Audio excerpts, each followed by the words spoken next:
Laurent Ozon, vous avez tweeté sur l'attentat de Charlie Hebdo, c'est un peu l'incendie du Reichstag. Vous pouvez préciser? Oui, non, c'était une petite blague. J'ai dit que l'incendie des locaux de Charlie Hebdo, c'était l'incendie du Reichstag. Non pas parce qu'on est en 1933 et non pas parce qu'on est en Allemagne, évidemment, mais parce que dans un cas comme dans l'autre, on ne voyait pas très bien qui était à l'origine du problème. On ne savait pas exactement qui avait mis le feu au Reichstag à l'époque. On subodorait que c'était un militant communiste. En tout cas, c'est ce que les journaux nationaux socialistes répétaient à longueur de temps. Mais on n'était pas vraiment sûr des raisons de l'incendie du Reichstag, mais on voyait très bien à qui ça allait profiter, en l'occurrence aux nazis. Donc aujourd'hui, on ne voit pas très bien exactement qui a mis le feu aux locaux de Charlie Hebdo, mais on voit bien à qui ça va profiter, et ça va profiter globalement à la caste, c'est-à-dire à l'oligarchie, qui cherche à nous imposer le monopole de la liberté d'expression, son monopole de la liberté d'expression, et son droit à pouvoir insulter, à pouvoir remettre en question et à pouvoir s'attaquer à tout ce qui fait sens, tout ce qui fait sacré, tout ce qui fait norme, tout ce qui fait valeur pour les autres groupes humains que le leur. Donc vous rangez dans ces droits le droit au blasphème invoqué par SOS Racisme pour défendre Charlie Hebdo. Oui, mais ça, c'est de la rigolade. SOS Racisme défendant le droit au blasphème, eh bien, qu'on les prenne au mot. SOS Racisme défendeur de la liberté d'expression, on aura tout entendu. Cette officine s'occupe depuis 15 ans ou 20 ans qu'elle existe, ne s'occupe que de bâillonner la liberté de parole en France. Je veux dire, c'est l'officine numéro 1 qui vise à empêcher la liberté, précisément la liberté de parole, de pouvoir s'exprimer en France. Donc quand on entend manifester aujourd'hui SOS Racisme pour la liberté de parole, il faut entendre qu'ils manifestent non pas pour la liberté de parole, mais pour leur liberté de parole, ou plutôt pour la liberté de parole de la caste, c'est-à-dire de l'oligarchie, en clair pour la liberté de la caste de pouvoir continuer à agresser, de pouvoir continuer à mépriser, de pouvoir continuer à moquer tout ce qui est considéré comme sacré par les autres groupes humains qui n'en sont pas. Ils veulent s'arroger en quelque sorte le monopole de la liberté d'expression, et lorsqu'ils manifestent pour la liberté d'expression, ne vous y trompez pas, ils manifestent pour leur liberté d'expression, puisqu'on sait qu'SOS Racisme est depuis de nombreuses années la principale organisation qui vise précisément à bâillonner la liberté d'expression pour tout un chacun et pour tout un tas de choses, que ce soit dans le domaine historique, etc., etc. C'est quand même eux qui ont cherché à imposer les CV blancs, ce sont eux qui organisent des campagnes de profilage dans les boîtes de nuit pour s'assurer que ce sont eux qui attaquent systématiquement un journaliste, un parfumeur, un homme politique ou n'importe qui à partir du moment où il a formulé une expression qui n'est pas trop exactement, qui pourrait laisser penser qu'éventuellement il penserait du mal de un tel ou un tel. En clair, ces gens-là font des procès à tour de bras et essayent de faire condamner pécuniairement parlant, se portent partie civile dans tous les procès qui visent à réprimer précisément les écarts de parole ou la libre parole de qui bon leur semble, et ce sont ces gens-là aujourd'hui qui manifestent sur le pavé parisien pour demander la liberté de droit au blasphème et la liberté d'expression.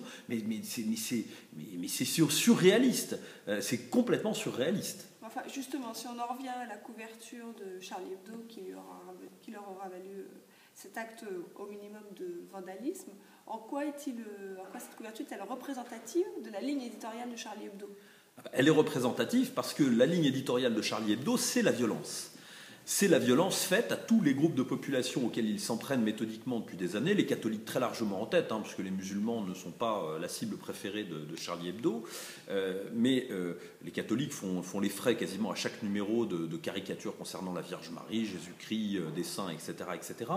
La ligne éditoriale de Charlie Hebdo, fondamentalement, c'est de s'en prendre aux subjectivités collectives de groupes qui ne sont pas leurs, c'est-à-dire de s'en prendre fondamentalement à ce que d'autres groupes, les musulmans ou d'autres, en raison de leurs appartenances politiques, idéologiques, ethniques, religieuses, etc., considèrent comme beau, comme noble, comme sacré.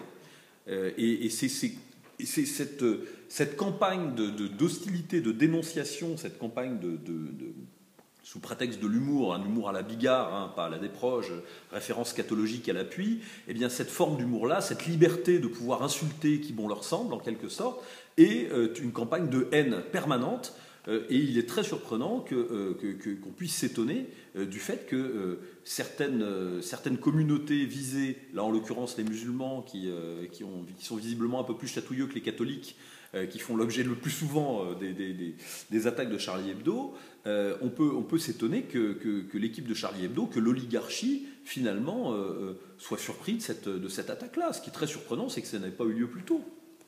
Mais finalement, on pourrait dire que le métier de Charlie Hebdo, c'est un peu de détricoter les communautés, ce que vous appelez parfois les subjectivités ou les conventions. C'est de s'en prendre plus précisément à tout ce qui permet l'existence du groupe. C'est-à-dire que derrière leurs attaques permanentes sur les subjectivités collectives, les normes, ce qui fait valeur pour un groupe ou un autre, ils s'en prennent finalement au groupe constitué.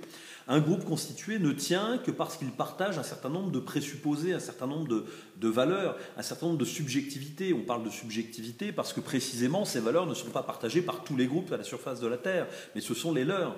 De considérer que Mahomet n'est pas simplement un personnage de l'histoire, c'est aussi celui qui a porté la parole de Dieu, qui a écrit la loi de Dieu et autour duquel s'organise la vie des musulmans de leur naissance, enfin de leur plus tendre enfance jusqu'à leur mort, depuis des générations et des générations. Alors on peut prendre tout ça à la rigolade, parce qu'on peut considérer tout ça n'a pas beaucoup d'importance, ou éventuellement avoir un regard critique sur l'islam, c'est pas un problème.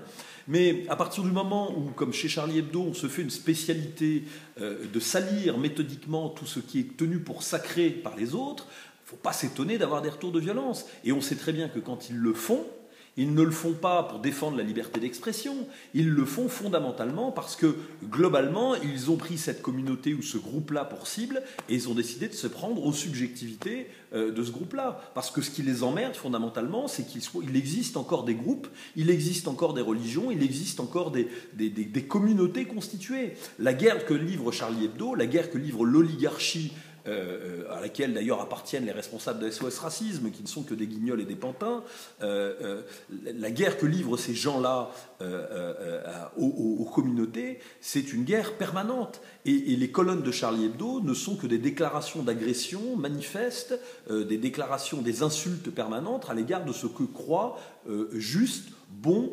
louable et respectable d'autres groupes humains qui ont la même valeur qu'eux.